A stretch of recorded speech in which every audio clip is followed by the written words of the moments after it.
Bonjour, je m'appelle Victor Dixen, je suis romancier à l'origine, dans les genres dits de l'imaginaire, science-fiction, fantasy, et depuis peu scénariste également de BD dans ces mêmes genres. Alors Phobos, effectivement, c'est de la science-fiction, plus précisément de l'anticipation, donc de la science-fiction qui se passe dans un avenir très proche. Ça peut arriver dans 15-20 ans, il s'agit de la conquête de la planète Mars. Quand j'ai commencé à réfléchir au roman, c'était vers 2013, on parlait de plus en plus de Mars comme la prochaine frontière du genre humain. Et il y avait la même effervescence autour de Mars que ce qu'on a connu autour de la Lune dans les années 60. Donc je me suis dit, c'est le moment pour un romancier d'imaginer comment se passera la première mission vers Mars avant que ça arrive pour de vrai. Après, ça sera trop tard. Et puis au même moment, j'ai pris conscience de tout le monde d'écran qu'on avait autour de nous ici sur Terre, à travers nos smartphones, nos téléréalités, nos réseaux sociaux, un peu comme une prison finalement qu'on a constituée. Et il y a eu comme ça un contraste dans mon esprit entre l'infini de l'espace qui s'ouvre à nous aujourd'hui grâce à la technologie et la prison d'écran qui est aussi une conséquence de cette même technologie. Et c'est comme ça qu'est née l'idée de la première mission vers Mars, qui est également le plus grand show de télé-réalité de tous les temps. C'est une émission de speed dating cosmique. On a 12 astronautes qui viennent de 12 pays, 6 garçons, 6 filles, et qui ont 5 mois de voyage à bord du vaisseau qui les emmène vers Mars pour finalement choisir le partenaire de leur vie. Et tout ça est filmé 24 heures sur 24. Sachant aussi, il faut le dire, que c'est un voyage en aller simple, car la technologie qu'on maîtrise aujourd'hui nous permet d'envoyer des gens sur Mars, mais pas de les faire revenir. Une fois qu'on est dans le puits gravitationnel de Mars, on ne peut pas redécoller. Donc eux, ils le savent, les téléspectateurs le savent, voyage en aller simple.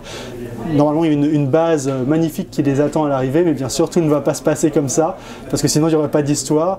Et donc, c'est à la fois une histoire de science-fiction, de romance, et surtout de thriller. Des questions de survie assez vite dans Phobos.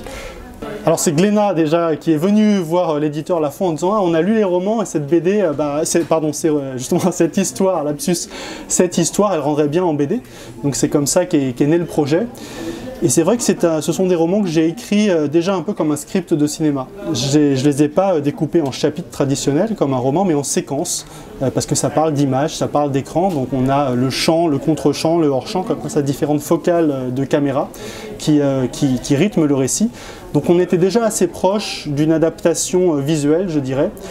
Et rien n'est plus semblable finalement à un storyboard de film qu'une planche de bande dessinée. D'ailleurs, on utilise le même vocabulaire en BD, on parle de cadrage pour les cases, de dialogue et ainsi de suite. Voilà, donc la traduction vers la BD s'est faite assez naturellement.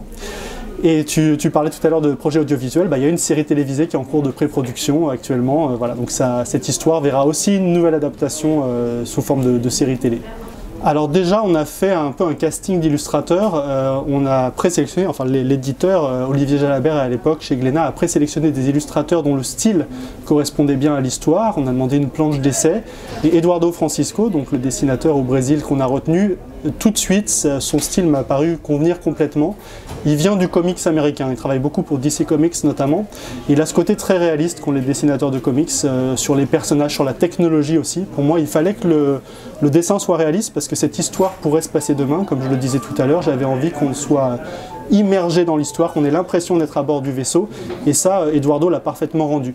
Il a d'ailleurs poussé le souci du détail jusqu'à modéliser avec un logiciel d'architecte le vaisseau, donc en 3D, il me l'a même envoyé, c'est comme un jeu vidéo, je peux me promener dedans, ce qui lui permet en fait d'avoir une grande cohérence. Il choisit ses angles comme ça, et d'une case à l'autre, on est vraiment dans cet endroit qui est très incarné.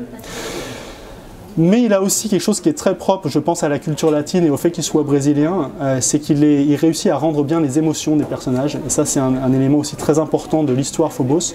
Donc il est bon sur la technique et sur l'émotionnel, donc c'était le combo parfait pour une histoire comme Phobos. Alors on a fait tout à distance, on ne s'est jamais rencontrés en vrai, ça c'est la magie de l'ère moderne et d'Internet. Lui est au Brésil, moi je suis aux États-Unis.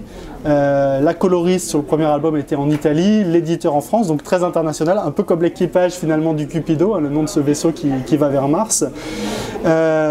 Et puis après la manière dont ça se passait, de manière assez classique, il lisait le scénario, il m'envoyait des crayonnés, on discutait, il avait beaucoup de propositions narratives pour raconter les cases un peu différemment de la manière dont je l'avais imaginé, et c'est comme ça dans le dialogue que l'album s'est construit.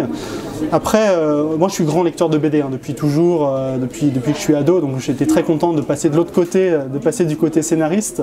Par rapport au travail de romancier, on a à sa disposition tous les effets. Quand on est romancier, on est à la fois réalisateur, directeur de casting, directeur des effets spéciaux, on fait tout. Dans la BD, il faut se rendre compte que finalement l'image raconte plus que le texte. Il y a un lâcher-prise pour un romancier, faire confiance au dessinateur, faire confiance à l'image pour raconter le gros de l'histoire, et finalement les dialogues viennent un peu comme la cerise sur le gâteau. Donc ça demande d'avoir un dialogue préalable, je pense, avec le dessinateur, d'être vraiment sur la même longueur d'onde, d'avoir la même vision de l'histoire qu'on veut raconter, et c'est comme ça que ça s'est passé avec Eduardo. Alors c'est vrai qu'il y a un travail d'editing, je dirais, pour savoir ce qu'on garde, ce qu'on ne garde pas, et puis la question se pose dès le début du projet, de la pagination de la BD, et comment on découpe les BD par rapport au roman. Donc j'ai proposé à Glénat de faire 2 albums par tome, par roman, de manière à vraiment garder l'essentiel et à pas trop couper. Ce qui fait que là, je pense qu'avec 2 albums par roman, les lecteurs de Phobos qui ont lu les romans vont vraiment retrouver ce qui leur a plu. Et les nouveaux qui arrivent directement dans la BD vont pas avoir une expérience dégradée, je dirais, par rapport au roman. On a vraiment l'essentiel des péripéties, avec en plus, bien sûr, l'incarnation des personnages, l'impression d'y être encore plus, d'être à bord du vaisseau, comme je disais, d'être témoin aussi de cet engouement fantastique qui a lieu sur Terre autour de la mission, ces spectateurs par millions qui s'enthousiasment pour le show, et puis aussi les magouilles des organisateurs, et notamment de la grande prêtresse de cette grand-messe médiatique, Serena McBee. C'est un des personnages que j'ai le plus aimé voir s'incarner sous le trait d'Eduardo, parce qu'elle est très charismatique dans les romans, elle l'est aussi dans la BD, il a réussi vraiment à la rendre parfaitement. Ouais, alors 8 tomes pour les 4 romans, et peut-être qu'on fera aussi un hors-série sur les prétendants. Il y a un roman préquel, comme on dit, qui raconte le passé des pionniers avant qu'ils s'embarquent dans la mission, et ça pourrait faire l'objet également d'une bande dessinée. Il y a un enjeu, il y a un challenge, est-ce que les lecteurs seront au rendez-vous? Mais ça c'est vrai pour n'importe quelle publication. Dans le cadre de Phobos, le chemin est quand même assez bordé, au sens où les romans existent déjà, donc je sais l'histoire que je vais raconter, c'est pas comme si je partais à l'aveuglette. Après, effectivement, il y a le stress sur l'attente, enfin sur la réception par le public. Pour l'instant, ça se passe bien, donc voilà, je suis content de l'accueil qui est réservé à Phobos.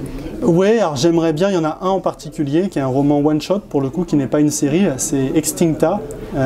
C'est une science-fiction post-apocalyptique très lointaine qui imagine une fin du monde, tout simplement.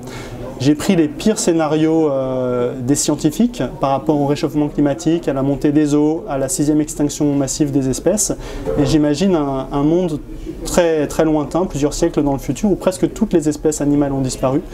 L'espèce humaine est l'une des dernières qui subsiste. Elle a trouvé refuge tout au nord du monde, dans les dernières terres encore vivables, le Svalbard, un archipel au large des côtes norvégiennes.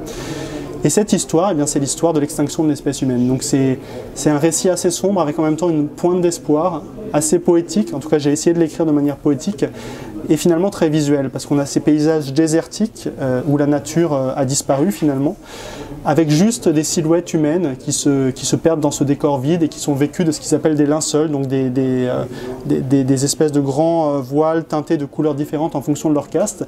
Et j'avais des images assez fortes comme ça en tête lorsque j'écrivais. J'aimerais beaucoup le voir représenté dans un média visuel comme la BD.